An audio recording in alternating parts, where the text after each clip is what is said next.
कैलाश पर्वत एक ऐसा स्थान जो रहस्यों से भरा हुआ है। यह पर्वत जितना ऊंचा, इसकी सच्चाई उससे भी कहीं ज्यादा गहरी। दुनिया का एकमात्र पहाड़ जिसके अंदर ऐसे अनसुलझे रहस्य हैं जो हमारी सोच और विज्ञान की सीमाओं को तोड़ देते हैं। 2001 चीन सरकार ने कैलाश पर कुछ ऐसा देखा जिसके बाद उन्होंने कैलाश पर चढ़ने पर प्रतिबंध लगा दिया। दुनिया का सबसे ऊंचा पहाड़ माउंट एवरेस्ट, जिसकी ऊंचाई 8,848 मीटर है, उस पर आज तक 7,000 से ज्यादा लोगों ने चढ़ाई की है। वहीं कैलाश पर्वत, जिसकी ऊंचाई मात्र 6,638 मीटर है, फिर भी आज तक उस पर कोई नहीं चढ़ पाया सिवाय एक आदमी के। तो आखिर ऐसा क्या है कैलाश में जो लोगों को इस पर चढ़ने से रोकता है?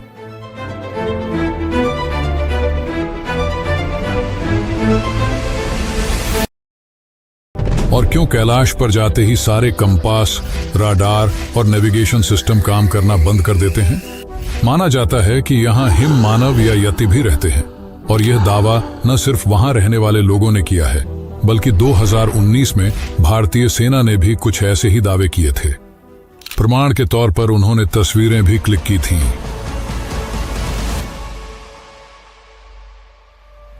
कैलाश में समय की गति असामान्य रूप से बदल जाती है।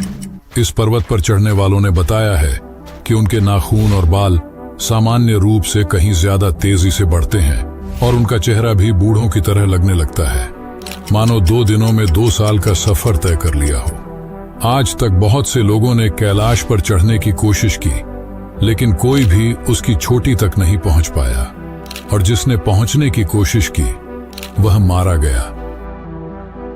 इन सब के बाद चीन ने हेलीकॉप्टर की मदद से उसकी चोटी पर पहुंचने की कोशिश की, लेकिन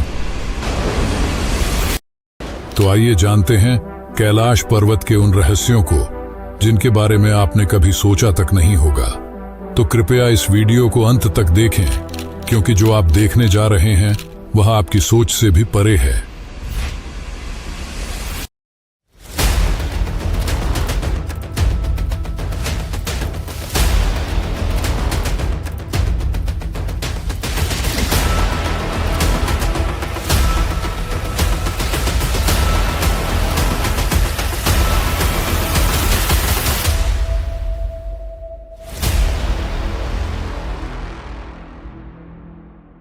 1962 में भारत और चीन के बीच का सीमा विवाद इतना ज्यादा बढ़ गया कि यह एक भयंकर युद्ध में बदल गया, जिसमें भारत को भारी नुकसान उठाना पड़ा। और इस युद्ध के परिणाम स्वरूप चीन ने भारत की लगभग 72,000 वर्ग मील भूमि पर कब्जा कर लिया। तब से कैलाश पर्वत चाइना ऑक्यूपाइड तिब्बतियन रीजन के अंदर आता है, जो कि भारतीय सीमा से लगभग 100 किलोमीटर दूर है। यह पर्वत हिंदू, बौद्ध और जैन तीनों धर्मों के लोगों के लिए आस्था का प्रतीक है। 1991 में चीन और जापान के कुछ वैज्ञानिकों ने मिलकर कैलाश पर चढ़ने की योजना बनाई।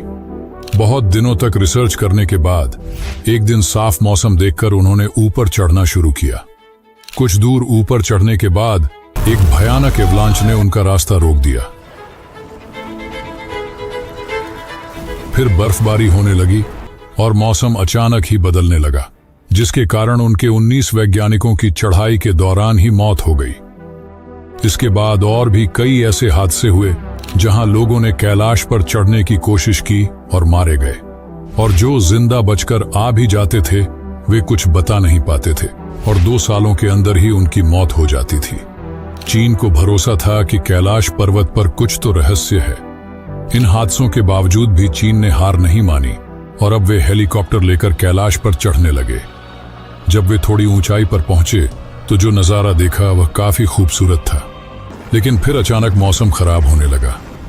बिजली इस तरह चमकने लगी मानो हेलीकॉप्टर को जाने से रोक रही हो।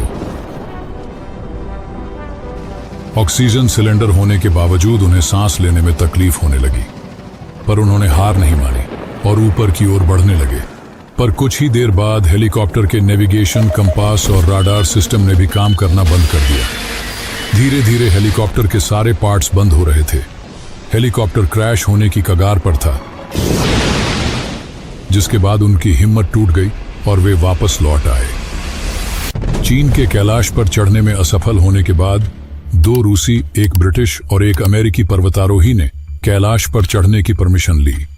इन पर्वतारोहियों ने कई बड़े बड़े पहाड़ों पर फतह हासिल की थी। सभी को लगा कि वे कैलाश पर भी चढ़ जाएंगे, पर फिर एक हफ्ते तक उनका कुछ पता नहीं चला। और लगभग 10 दिन बाद जब वे वापस लौटे तो जो नजारा देखने को मिला वह काफी चौंकाने वाला था। उनके बाल बड़े बड़े और चेहरे पर झुर्रियां थीं, मानो उन्होंने 10 दिनों में 10 सालों का सफर तय कर लिया हो। और फिर कुछ दिनों बाद एक अजीब स्थिति के चलते सभी की मौत हो गई। तो आखिर ऐसा क्या है कैलाश में जो लोगों को यहां जाने से रोकता है? वैज्ञानिक आज तक इस सवाल का जवाब नहीं खोज पाए, पर पुराणों के अनुसार यह एक पवित्र स्थल है जिसकी रक्षा स्वयं भगवान शिव करते हैं। कुछ मान्यताओं के अनुसार यहाँ 7 चिरंजीवी और सप्तर्षियों के साथ ही महाघोरियों की शक्तियां भी हैं जो लोगों को कैलाश पर चढ़ने से रोकती हैं। और कैलाश पर चढ़ने वाले सभी लोगों ने इन अलौकिक शक्तियों को महसूस किया है। 1999 में रूसी विशेषज्ञ अर्नस्ट मुल्दाशेव अपनी एक टीम के साथ कैलाश पहुंचे। उनकी टीम में भूवैज्ञानिक और इतिहासकार भी शामिल थे। उन्होंने कई महीनों तक कैलाश के नीचे और आसपास शोध किया और अपनी पुस्तक where do we come from में एक चौंकाने वाला दावा किया। वे बताते हैं कि कैलाश कोई साधारण पर्वत नहीं बल्कि एक मानव निर्मित पिरामिड, मैन मेड पिरामिड है जो अंदर से खोखला है। उनके अनुसार कैलाश को सदियों पहले मनुष्यों द्वारा बनाया गया था। वे बताते हैं कि रात में कई बार उन्हें और उनकी टीम को कैलाश के अंदर से अजीबोगरीब आवाजें सुनाई दी, मानो उसके भीतर कोई रह रहा हो। अर्नस्ट मुल्दाशेव की इस वर्णन से मेल खाती बात हमें हिंदू और बौद्ध ग्रंथों में भी मिलती है। इन ग्रंथों के अनुसार कैलाश के नीचे एक भव्य नगरी बसी हुई है जहां के लोग हजारों वर्षों से जीवित हैं। इस नगरी का नाम है शंभल या शंभला। कैलाश पर्वत पर चढ़ने वालों का दावा है कि उन्होंने बर्फ पर 3 से 4 फीट लंबे विशाल फुटप्रिंट्स देखे हैं। केवल स्थानीय लोग ही नहीं बल्कि इंडियन आर्मी ने भी ऐसे पद चिन्ह देखने का दावा किया है। 2019 में इन दावों के प्रमाण के लिए तस्वीरें और वीडियो भी बनाए गए थे।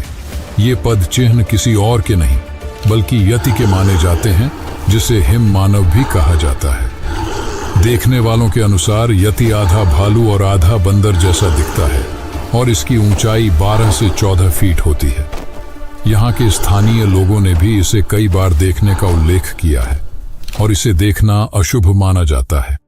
इसी कारण इसके बारे में ज्यादा चर्चा नहीं की जाती। यति के अलावा कैलाश की ऊंचाइयों में अघोरियों या महाअघोरियों के देखे जाने की बात भी कही जाती है। इसके कुछ प्रमाण भी हमें प्राप्त होते हैं। लेखक मयूर कालबाग अपनी किताब अघोरी दी अनटोल्ड स्टोरी में बताते हैं कि अघोरी साधक 150 से 200 वर्षों तक जीवित रह सकते हैं। माना जाता है कि यहाँ महाअघोरी भी रहते हैं जिनकी आयु 4000 से 5000 वर्ष तक हो सकती है। ये अघोरी यहाँ रहकर हजारों वर्षों तक साधना करते हैं। माना जाता है कि कैलाश धरती का केंद्र है, जिसे सेंटर ऑफ द अर्थ या एक्सिस मुंडी भी कहा जाता है। यहाँ चुंबकीय बल यानी कि मैग्नेटिक फोर्स इतना अधिक है कि इस पर्वत के पास जाते ही सभी कंपास, रडार और नेविगेशन सिस्टम काम करना बंद कर देते हैं। कैलाश में एक और अजीब बात यह है कि यहाँ कई बार ओम और डमरू की ध्वनि सुनाई देती है। इसके तर्क में वैज्ञानिकों का कहना है कि बर्फ के गिरने और हवाओं के टकराने से ये आवाजें उत्पन्न होती हैं। पर सवाल ये है कि दुनिया में और भी कई बर्फीले पर्वत हैं, फिर केवल कैलाश पर ही ये ध्वनियां क्यों सुनाई देती हैं, जिसका विज्ञान के पास कोई जवाब नहीं है। जरूरी नहीं कि जो हमारी समझ से परे हो वह असत्य हो, क्योंकि ओम की ध्वनि पूरे ब्रह्मांड में विद्यमान है। शिव का वास है कैलाश में और शिव ही सत्य हैं और सत्य ही सनातन। माना जाता है कि भगवान शिव आज भी अपने शिवगणों के साथ कैलाश में निवास करते हैं। यही शिवगण या यूं कहें भूत, प्रेत और आत्माओं की टोली लोगों को कैलाश पर चढ़ने से रोकती है। यहाँ तक कि कैलाश में कई दिव्य अस्त्र छिपे हुए हैं, पर उन्हें जानने से पहले हमें मानसरोवर और राक्षस ताल को समझना होगा। कैलाश पर्वत से मात्र 35 किलोमीटर दूर ये 2 झीलें स्थित हैं। दोनों एक ही स्थान पर एक ही वातावरण में हैं, फिर भी दोनों का स्वभाव एक दूसरे से बिल्कुल भिन्न है। मानसरोवर दुनिया की सबसे ऊंची मीठे पानी की झील है और इसका पानी हमेशा शांत और स्थिर रहता है। वहीं इसके बगल में स्थित राक्षस ताल का पानी इतना अधिक खारा है कि उसमें जीवन पनप नहीं सकता। राक्षस ताल का पानी हमेशा उथल पुथल में रहता है, मानो कोई आंतरिक बेचैनी से भरा हो। एक और रहस्य जो विज्ञान की समझ से परे है वह यह है कि मानसरोवर का पानी कभी जमता नहीं। चारों ओर बर्फ से घिरे होने के बावजूद इसका तापमान पूरे साल एक समान रहता है। वहीं राक्षस ताल का तापमान मौसम के अनुसार बदलता रहता है। माना जाता है कि मानसरोवर में स्नान करने से सभी पाप धुल जाते हैं, जिसके कारण दूर दूर से श्रद्धालु यहां आते हैं। बहुत समय पहले अर्थात वैदिक काल में ब्रह्मा जी ने अपनी कल्पना से इस झील का निर्माण किया था। इसी कारण मन से बनी इस झील को मानसरोवर कहा जाता है। वहीं दूसरी ओर राक्षस ताल का निर्माण रावण ने किया था। यहीं बैठकर रावण ने भगवान शिव की तपस्या की थी। इस स्थान पर जाने वाले लोगों को एक नकारात्मक ऊर्जा का अनुभव होता है। दोस्तों, वैसे तो कैलाश के अंदर कई ऐसे रहस्य हैं जो विज्ञान और मानव की कल्पना से कहीं बड़े हैं। कैलाश केवल एक पर्वत नहीं है, बल्कि लोगों की आस्था और भक्ति का भी केंद्र है। शिवजी का वास स्वयं कैलाश में माना जाता है और यह भी कहा जाता है कि कई अद्भुत अस्त्र कैलाश की बर्फ की चादर के नीचे छिपे हुए हैं। यहाँ ब्रह्मशिर, ब्रह्मास्त्र, अर्जुन का गांडीव, शारंग जैसे कई दिव्य अस्त्र गुप्त रूप से सुरक्षित हैं। कहा जाता है कि यहाँ शिरोमणि भी छिपी हुई है। ये वही मणि है जिसे श्री कृष्ण ने अश्वत्थामा से छीन लिया था और पांडवों को दे दिया था। जब पांडव अपने पापों से मुक्ति पाने के लिए स्वर्ग की यात्रा पर निकले, तब युधिष्ठिर ने श्री कृष्ण के कहने पर इस मणि को इसी पर्वत में छिपा दिया, ताकि सही समय आने पर यह मणि अश्वत्थामा तक पहुंच सके। तब से यह मणि सही समय की प्रतीक्षा कर रही है। इसे प्रतीक्षा है अश्वत्थामा की, सभी दिव्य अस्त्रों की और अमर चिरंजीवियों की। इसे प्रतीक्षा है कलयुग के अंत की, ताकि जब कलयुग के अंत में भयंकर युद्ध होगा तो यह भगवान कल्कि की सहायता कर सके। तो दोस्तों, इस वीडियो में बस इतना ही। अगर आपको इस वीडियो से कुछ नया सीखने को मिला हो तो इसे जरूर शेयर करें और ऐसे ही और रोचक वीडियो देखने के लिए चैनल को सब्सक्राइब करें। धन्यवाद।